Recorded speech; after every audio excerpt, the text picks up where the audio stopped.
Hi friends, welcome to my channel super trader Lakshya. और यहाँ पे मैं बात करने वाला हूँ कि कल किस तरीके से आप प्लान बना सकते हैं, किस तरीके से मार्केट को आपको अप्रोच करना है। कल एक्सपायरी रहने वाली है, वॉलेटिलिटी हाई बनी रहने वाली है, तो ये सब चीजों के बारे में आपको ध्यान देना पड़ेगा। और आज फेड की मीटिंग है तो उसको भी ध्यान में रखना पड़ेगा। और फिर किस तरीके से आप अप्रोच कर सकते हो मार्केट, इन सब चीजों के बारे में यहाँ पे हम बात करेंगे। और यहाँ पे मैं आपको एक और बहुत इंपॉर्टेंट इन्फॉर्मेशन देने वाला हूँ ट्रेडिंग एपीआईज के बारे में। तो उसके बारे में भी आपको थोड़ा सा डिटेल में बताऊंगा इस वीडियो में। और समझना पड़ेगा, आपको सीखना पड़ेगा एपीआईज क्या है, जो प्रो ट्रेडर्स होते हैं वो किस तरीके से इसको यूज करते हैं उसके बारे में, और क्या इसके लिए कोई कॉस्ट लगता है, क्या ये फ्री में मिल सकता है, ये सब चीजें मैं बताऊंगा। क्योंकि जो मैं चीजें आपको बताने वाला हूं उससे आपको ये फ्री में मिल सकता है ट्रेडिंग एपीआई। तो पूरा वीडियो देखिएगा ध्यान से। चलिए स्टार्ट करते हैं। कि बहुत सारे लोग जो ऑप्शन सेलर हैं उनके स्टॉप लॉस हिट हो रहे हैं, क्योंकि जो मूव आ रहे हैं बहुत सडनली आ रहे हैं। आप बैंक निफ्टी में देख सकते हैं जो कैंडल्स बन रहे हैं 40-40, 50-50, 80-80 पॉइंट के विद इन सेकेंड्स बन रहे हैं। और वॉलेटिलिटी ऑलरेडी हाई है। और जब वॉलेटिलिटी हाई हो तो हमेशा याद रखिएगा कि इस तरीके के मूव के लिए आपको रेडी रहना पड़ेगा।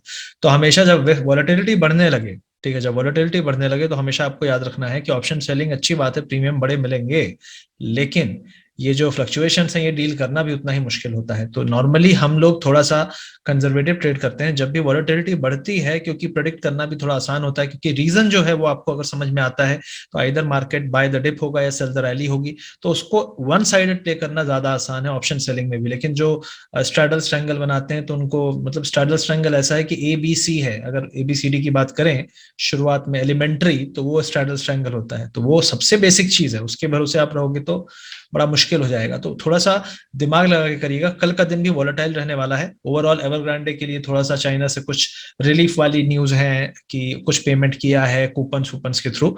और जो इसका शेयर है 95% गिरने के बाद जब उसकी वैल्यू 2 रुपए बची है, मतलब 100 रुपए की चीज 2 रुपए हो गई और 2 रुपए की चीज 20% ऊपर है। तो आज बड़ा मार्केट में खुशी है। मतलब देखिए मैथमेटिक्स कितने बेहतरीन तरीके से काम करती है दुनिया में। लेकिन राइट नाउ आज फेड पे फोकस है, फेड की पॉलिसी है और उस पॉलिसी पे बहुत कुछ डिपेंड करेगा, तो उस पर नजर रखिए। और उसके बेस पे वॉलेटिलिटी कल बढ़ सकती है, मार्केट किसी एक तरफ बहुत तेजी से जाएगा। यहाँ पे मैं बताने वाला हूँ ट्रेडिंग एपीआईज के बारे में, और ट्रेडिंग एपीआईज किस तरीके से टेक्नोलॉजिकली आपको हेल्प कर सकते हैं, आपकी ट्रेडिंग को बेटर बना सकते हैं। जो एक ब्रोकर का डिफ़ॉल्ट टर्मिनल है उसके अलावा भी आप किस तरीके से इन एपीआईज को यूज़ करके अपना खुद का एक सिस्टम बना सकते हो और किस तरीके से अपनी ट्रेडिंग को काफ़ी एफिशिएंट कर सकते हो। तो इन सब चीज़ों के बारे में मैं बात करूँगा इस वीडियो में। तो ये जो एपीआई है, फायर्स ने इसको इंट्रोड्यूस किया था 2019 में, और इसका एनहांस्ड और एकदम न्यू वर्जन इन्होंने इंट्रोड्यूस किया है रिसेंटली में। तो उसके बारे में यहाँ पे हम डिटेल में बात करेंगे, उसमें क्या क्या फीचर्स हैं उसके बारे में बात करेंगे, और इसको एक्सेस करने के लिए आपको क्या करना है ये भी मैं आपको बताऊंगा। तो फ्रेंड्स, यहाँ पे मैं आपको और एपीआईज के बारे में डिटेल्स दूंगा कि माई एपीआई किस तरीके से आपको यहाँ पे बेटर एक्सपीरियंस दे सकता है। ये बेसिकली स्टार्ट कहाँ से हुआ था? 2019 में फायर्स ने इंट्रोड्यूस किया था। बेसिकली फायर्स लगातार कुछ ना कुछ टेक्नोलॉजिकली बहुत एडवांस चीजें लेकर आता रहता है। तो राइट नाउ आप देख सकते हैं कि जो ट्रेडिंग एपीआईज का नया एडवांस्ड वर्जन आया उसके बारे में कुछ फीचर्स हैं जिसके बारे में आपको यहाँ पे बताऊंगा। तो यहाँ पे बेसिकली जो आप देखेंगे trading APIs at zero cost. तो इसका सबसे पहली चीज है कोई कॉस्ट नहीं है, और ये कॉस्ट जीरो है सिर्फ फायर्स के कस्टमर्स के लिए। तो अगर आप कस्टमर हैं फायर्स के तो आपको ये फ्री में आप एक्सेस कर सकते हो माई एपीआईज को। और अगर आप नहीं है तो इस वीडियो के डिस्क्रिप्शन में मैंने लिंक दिया है, आप चेकआउट करिए, इसके डिटेल्स भी पढ़ सकते हैं और डीमेट अकाउंट खुलवा सकते हैं हमारे लिंक से और हमको सपोर्ट कर सकते हैं। अब यहाँ पे आप देख सकते हैं कि what is different about my API. तो बेसिकली क्या क्या डिफरेंट है उसके बारे में आपको यहाँ पे थोड़ी डिटेल में बताऊंगा। तो बेसिकली जो डेटा रेस्ट है, access to real time data. तो कौन कौन सा डेटा आप एक्सेस कर सकते हो? Real time historical data. Historical data कई बार बहुत मुश्किल होता है पाना, जो लोग एनालिसिस करना चाहते हैं पास्ट में जाके क्या हुआ था उस टाइम पे उस एक्सपायरी में, तो उस टाइप के डेटा। तो यहाँ पे daily time frame historical data 20 साल का इक्विटीज को मिलता है। Intraday time frame historical data 4 साल का इक्विटीज में मिलता है। और intraday daily time frame historical data entire duration of FNO contract, जो भी पूरे कॉन्ट्रैक्ट का डेटा रहा होगा जब से वो एक्टिव होता है, पूरा का पूरा आपको हिस्टोरिकल डेटा यहाँ पे मिलता है एफएनओ का। उसके अलावा जो यहाँ पे डेटा वेब सॉकेट्स हैं तो वो आपको subscribe to latest price updates. तो बेसिकली जो लेटेस्ट प्राइस अपडेट्स है वो भी आप फेच कर सकते हो। लॉगिन जो है वो एनहांस्ड है, सिक्योरिटी इसमें फुल प्रूफ है। थर्ड पार्टी एक्सेस जो है आपका सिंप्लीफाइड मैकेनिज्म है, कॉमन एप्स आप बना सकते हो थर्ड पार्टी जो ऐप डेवलपर्स हैं उनके लिए। सिंप्लीफाइड लॉगिन फ्लो, लॉगिन एकदम स्मूथ है, सिंपल है। ट्रेडिंग एपीआई जो है कंप्लीट कंट्रोल, तो कंप्लीट कंट्रोल है आपकी ट्रेडिंग एक्टिविटी में। एडिशनल जो ऑर्डर फीचर्स हैं जैसे मल्टी लेग ऑर्डर, तो एक बार में आप कई ऑर्डर मारना चाहते हैं, जो फ्रीजिंग क्वांटिटीज चैलेंज है वो भी यहाँ पे है। और इसके अलावा आपको you don't need to hit REST API again and again to check the status. तो ये एक चीज एनेबल हुई है जो पहले से इंप्रोवाइज हुई है और बेटर हुई है। अब यहाँ पे वेब हुक्स जो होते हैं, तो ये सब टेक्निकल आपको लगेगा, लेकिन अगर आप एपीआई से रिलेटेड काम कर रहे हो और आपको इसमें इंटरेस्ट है, तो आपको इसमें धीरे धीरे सीखना पड़ेगा, समझना पड़ेगा किस तरीके से आप इसको यूज कर सकते हो। तो जो वेब हुक्स हैं, configure webhooks, postbacks get notified for order. तो नोटिफिकेशन जो है आपका इसमें काफी चीजों में है, उसके लिए वेब हुक्स हैं। ऑर्डर अपडेशन, चेंजेस आपका प्लेस हो जाए, कैंसिल हो जाए, एग्जीक्यूट हो जाए, ये सभी के आपको नोटिफिकेशन यहाँ पे मिल जाते हैं वेब हुक्स के थ्रू। और ऐप परमिशन टेम्पलेट्स, तो user defined permission to increase security features. तो सिक्योरिटी फीचर्स के लिए ऐप परमिशन टेम्पलेट्स भी हैं। तो ये सभी चीजें आपको मिलती हैं फायर्स में, अगर आप फायर्स के कस्टमर हैं। और आप देख सकते हैं, अगर आप फायर्स के कस्टमर हैं तो ये टोटली फ्री है, तो इसका कोई चार्ज नहीं है। ये सिर्फ रिटेल ट्रेडर को एक पावरफुल बनाने के लिए, या उसको वो चीजें प्रोवाइड करने के लिए जो बड़े बड़े लोग एक्सेस करके ऑलरेडी ट्रेडिंग कर रहे हैं। और ये सब चीजें आपको, अगर आप एल्गो में शिफ्ट होना चाहते हैं आगे चल के, तो उसके लिए भी आपको मदद करेगी, आपकी ट्रेडिंग को फास्ट बनाने के लिए, आपके सिस्टम को, सिस्टमेटिक ट्रेडर जो होते हैं उनके सिस्टम को एनहांस करने के लिए एपीआई की बहुत जरूरत पड़ती है। तो माई एपीआई इस तरीके से आपको मदद करता है। फायर्स आपके लिए लेकर आए हैं ये। अगर आप इसको एक्सेस करना चाहते हैं, डीमैट अकाउंट खुलवाइए वीडियो के डिस्क्रिप्शन में और लिंक चेक करिए, क्या क्या चीजें हैं, डिटेल्स पूरी आप पढ़ सकते हैं। इस जो पेज का लिंक मैं वहां पे दे दूंगा। तो आई होप ये इन्फॉर्मेशन आपको अच्छी लगी होगी। आई होप इससे आपको कुछ सीखने समझने को मिला होगा, और क्यूरियोसिटी अगर आपकी और होगी तो आप लिंक्स चेक कर सकते हैं। अब अगर रेंज की बात करें तो वो रेंज की बात भी हम कर लेंगे, लेकिन राइट नाउ अगर आप देखेंगे तो यूएस फ्यूचर ग्रीन है। डाउ जोन्स कल 400 पॉइंट जो था पूरा गिव अप करके माइनस में बंद हुआ, जो मैंने आपको बताया भी था। मैंने वीडियो जल्दी बनाया था, लेकिन एक जो माइंडसेट समझ में आया था मुझे कि ये था कि यूएस में भी लोग गिव अप करेंगे, क्योंकि आज चाइना की ओपनिंग के बाद ही थोड़ा उनको रिलीफ आएगा। लेकिन चाइना की ओपनिंग के बाद भी हम कल के यूएस फ्यूचर के हाई पे नहीं गए हैं, तो ये दिखाता है कि अभी भी वहां पे लोग नर्वस हैं।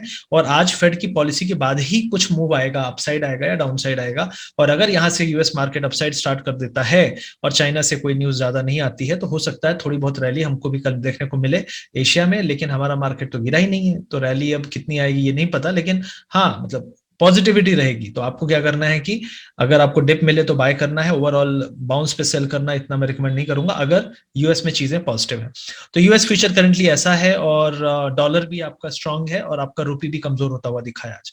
और डाउ जोन्स में जो करंटली लेवल में ट्रैक कर रहा हूं वो ये है, अगर हम 34,100 के ऊपर निकल जाएंगे तो बुलिश हो जाएंगे एटलीस्ट फॉर 1 और 2 डेज। और ये जो गैप यहाँ पे बना है शायद फिल करने हम जाए तो इसके ऊपर ही बुलिश होना है 34,120। तो पॉसिबिलिटी हो सकती है कि फेड बोले यार मैं ज्यादा नेगेटिव मतलब क्यों दूं, ऑलरेडी मार्केट गिर चुके हैं। क्योंकि फेड खुद ही, फेड के खिलाड़ी जो गवर्नर हैं वो खुद ही खिलाड़ी हैं मार्केट में। तो मतलब ऐसा है कि कोर्ट में जज भी वही, वकील भी वही, और केस जो दिया है वो भी वही। तो केस तो फेवर में आना ही है। तो वही चीजें चल रही हैं यूएस में, और बहुत ज्यादा इसके लिए बैकलैश भी होता पब्लिक का। और ये यूएस में हो सकता है, तो इंडिया में कैसा हो रहा होगा आप कुछ सोच सकते हैं। अब चलिए बात कर लेते हैं दूसरा। तो ओवरऑल यहाँ पे एक चीज हमने देखी कि मिड कैप में बहुत स्ट्रांग मूव आया। आईटी स्ट्रांग था, आईटी कल भी स्ट्रांग था, बैंक्स वीक थे। और अगर आप देखेंगे तो बड़े स्टॉक्स में एडवांस डिक्लाइन आपको बहुत अच्छा नहीं दिखेगा। मतलब मार्केट तो फ्लैट था, लेकिन बड़े स्टॉक्स में थोड़ी सेलिंग है, छोटे स्टॉक्स में सेलिंग नहीं थी, और छोटे स्टॉक्स में अच्छी खासी बाइंग थी। तो ये दिखा रहा है कि मार्केट अभी मिक्स्ड है, निगेटिव नहीं है। आज बिल्कुल भी निगेटिव नहीं था मैं कहूंगा, क्योंकि बड़े स्टॉक्स भी आप देखेंगे एडवांस ज्यादा है, और छोटे स्टॉक्स तो बहुत ही ज्यादा स्ट्रांग थे आज। तो ये चीज सुबह से मेंटेन थी, लेकिन बैंक्स में प्रॉब्लम थी। और बैंक से मैंने अपने टेलीग्राम चैनल पे भी आपको कहा था, आप देख सकते हैं।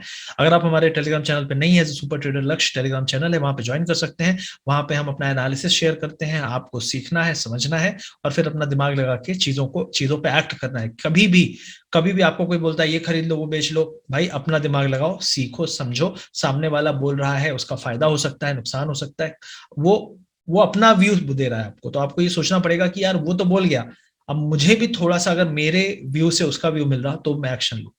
तो ये हमेशा आपको करना है। तो आप हमारे टेलीग्राम चैनल को ज्वाइन कर सकते हैं, और चैनल को सब्सक्राइब करिए। मैं इतना आपके लिए कंटेंट इतने सारे लेके आता हूं, तो प्लीज चैनल को सब्सक्राइब करिए, सुपर ट्रेडर लक्ष्य। यहाँ पे बहुत सारे कंटेंट लेकर आता रहता हूँ। जो ये मार्केट में फॉल आया था इसको मैंने 2-3 दिन पहले बता दिया था, बैंक में बहुत सारे लोग बच गए, और जो नहीं सुने तो वो नहीं बच पाए। अब हम यहाँ पे क्या करेंगे, करंटली अगर हम जाएंगे तो राइट नाउ डाउ जोन्स का आपको हो गया टेक्निकल। अब हम थोड़ा सा निफ्टी बैंक निफ्टी की बात कर लेते हैं राइट नाउ। तो करंटली अगर आप देखेंगे तो बैंक निफ्टी के आप कैंडल के साइज देखिए, कहीं भी छोटे मतलब मूव बड़े बड़े आ रहे हैं, छोटे छोटे मूव नहीं आ रहे। इस एरिया पे आप देखेंगे बहुत छोटे छोटे मूव थे, लेकिन ये जो एक ये बड़ा ग्रीन कैंडल, उसके बाद ये इनडिसाइसिव, फिर आप देख सकते हैं यहाँ पे एक बड़ा रेड कैंडल अपर विक के साथ, फिर इसके बाद ये लोअर विक के साथ। तो ये दिखा रहा है कि मूवमेंट, मतलब मार्केट बहुत तड़प रहा है किधर भी जाने के लिए, और ये वॉलेटिलिटी जब तक हाई रहेगी तब तक आपको ऐसे ही मूव मिलेगा। और मुझे लगता है कल के लिए आपकी जो रेंज होनी चाहिए वो होनी चाहिए लोअर साइड में आपका 36,500। 36,500 मुझे लगता है ब्रीच अगर हुआ भी तो आपका इमीडिएट सपोर्ट 36,250 पे है। तो डाउन साइड में 550 और 250 आपके सपोर्ट लेवल है। यहाँ पे अगर आ जाता है मॉर्निंग मॉर्निंग में तो आप इस एरिया पे सेल नहीं करोगे मोस्ट प्रॉब्ली, यहाँ पे आप बाय कर सकते हो। दूसरी चीज है, क्लोजिंग है 9,950 के पास। तो यहां से आप क्या कर सकते हो, अगर आपको आज के हाई, क्योंकि आज के हाई और कल के हाई के आसपास आप देख सकते हैं सेलिंग यहाँ पे मिली थी। तो कल का हाई था 37,340, आज का हाई था करीब करीब 314। तो मेरे हिसाब से 350 400 के एरिया में अगर आपको मिले और लगे कि यार ये सस्टेन नहीं कर रहा है तो वो एरिया सेल का होगा। अगर वो सस्टेन कर जाए और उसके बाद आपको ये वाला सॉलिड एरिया क्रॉस 450 के ऊपर निकलते दिखे, फिर आप शॉर्ट मत करिए, फिर आप लॉन्ग करिए, क्योंकि फिर हम यहां तक जा सकते हैं 37,750 800 तक। तो कल का जो मार्केट है बहुत टफ होगा ट्रेड करने के लिए। मेरी बात मानिए, आप बहुत ज्यादा कैपिटल लेके कल मत करिएगा एग्रेसिवली, बहुत बड़ा चूना लग सकता है। और बहुत सारे लोग जो एग्रेसिव ऑप्शन बाइंग में करना चाहते हैं अगले वीक की एक्सपायरी में करिए, ज्यादा बेटर है। और ऑप्शन सेलिंग जो कर रहा है तो भाई थोड़ी सी ब्रॉडर रेंज लेके चलना। डेली का फ्लक्चुएशन बैंक निफ्टी का 500-600 पॉइंट हो रहा है, तो 600 पॉइंट ऊपर नीचे के अगर स्ट्रैडल स्ट्रैंगल जो भी करना भी है ना, तो स्ट्रैडल तो पहली चीज है मत करना, स्ट्रैंगल बनाना भी तो 600 पॉइंट लेके चलना मेरे हिसाब से। और उससे कम लोगे तो फिर बड़ा मुश्किल हो जाएगा, क्योंकि प्रीमियम बहुत, अभी भी प्रीमियम बहुत ज्यादा नहीं है, प्रीमियम का फ्लक्चुएशन बहुत ज्यादा हो रहा है, बहुत ज्यादा। तो ये आपको प्रॉब्लम दे सकता है। तो ये बैंक निफ्टी की बात होगी। अब निफ्टी की बात करूंगा यहाँ पे। तो निफ्टी राइट नाउ आप देखेंगे इस चैनल के ऊपर नहीं सर्वाइव कर पाया। मैंने आपको कल भी कहा था इस चैनल के ऊपर क्लोजिंग देनी है, चैनल के नीचे ही और चैनल पे ही क्लोजिंग दे रहा है।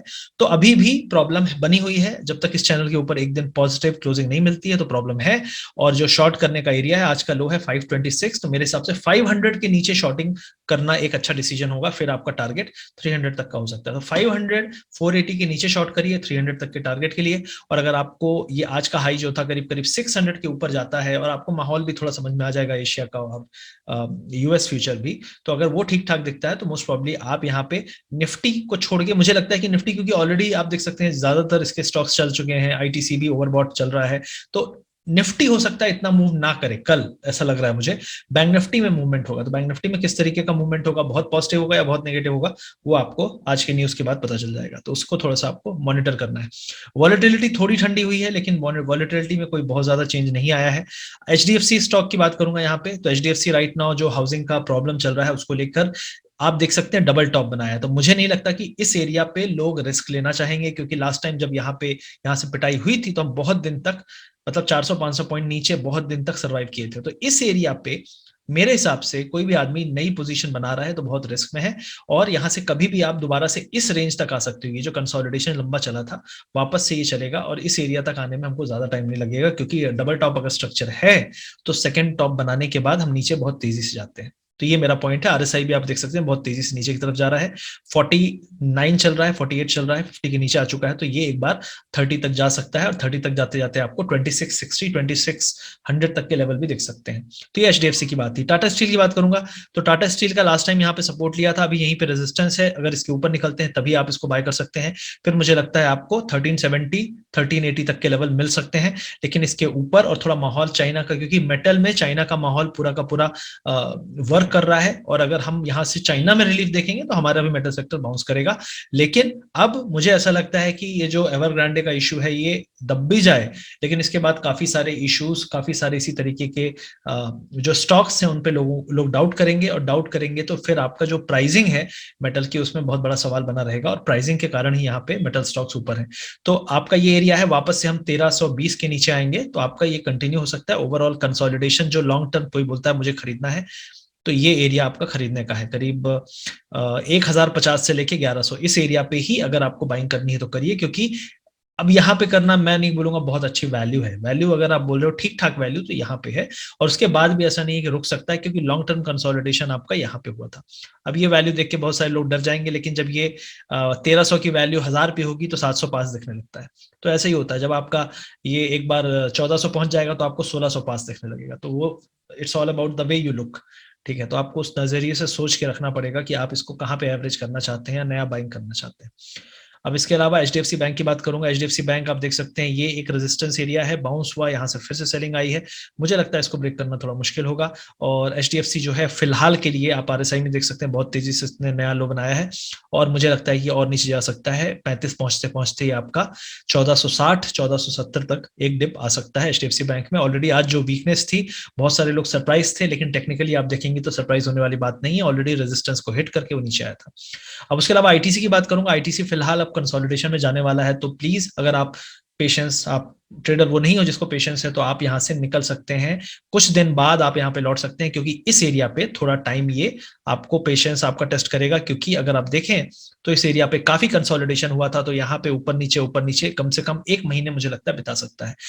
अब क्या ये हो सकता है 1 महीने ना बिताए? हो सकता है। अगर 250 के ऊपर निकल जाए अगले हफ्ते तक में, तो आपको कह सकते हो कि यहां से ये रुकने के मूड में नहीं है, ये बहुत जल्दी ऊपर वाले एरिया में जाना चाहता है। फिर आपका 280 290 के टारगेट बहुत जल्दी आएंगे, लेकिन इसको जल्दी से 250 पार करना पड़ेगा। अगर वो नहीं होता है तो फिर आप एक लंबे कंसोलिडेशन के लिए तैयार रहिए, कम से कम 15-20 दिन, 1 महीने के लिए। बहुत सारे लोग 200 रुपए पे जब इतने महीनों वेट कर सकते हो, तो 240 में वेट कर लो, क्या दिक्कत है? मैं तो खुद ही वेट कर रहा हूं, तो कोई दिक्कत है नहीं। कोटक, अब कोटक की बात करेंगे। देखिए इसने जो पुराने वाले टॉप थे यहाँ बनाए, और जब भी यहाँ पे जाता है बहुत शार्प फॉल आता है, यहाँ पे आपको निकल जाना चाहिए, बाकी आपकी मर्जी। सन फार्मा की बात करूंगा। मुझे लगता है कि सन फार्मा अगले रैली के लिए स्टार्ट है। जो ये आपका कंसोलिडेशन है ये पॉजिटिव है। सपोर्ट एरिया 740 के आसपास था, तो इसी एरिया में काफी दिन से टाइम स्पेंड कर रहा है। हो सकता है ये टाइम करेक्शन की तरह आपको कंसोलिडेशन दे इस एरिया पे, और किसी भी दिन ये लॉन्च हो सकता है अगले अपमूव के लिए। क्योंकि अगर आप देखें तो आईटी जिस तरीके से ऊपर गया, मुझे लगता है फार्मा अगला एक सेक्टर हो सकता है, और ऑटो एक सेक्टर हो सकता है जो अपमूव दिखा सकता है। तो फार्मा में, सन फार्मा में एग्जांपल के लिए ले रहा हूं। अब बाकी फार्मा स्टॉक्स में भी आप थोड़ा सा एनालिसिस कर लीजिए, आपको क्लैरिटी मिल जाएगी।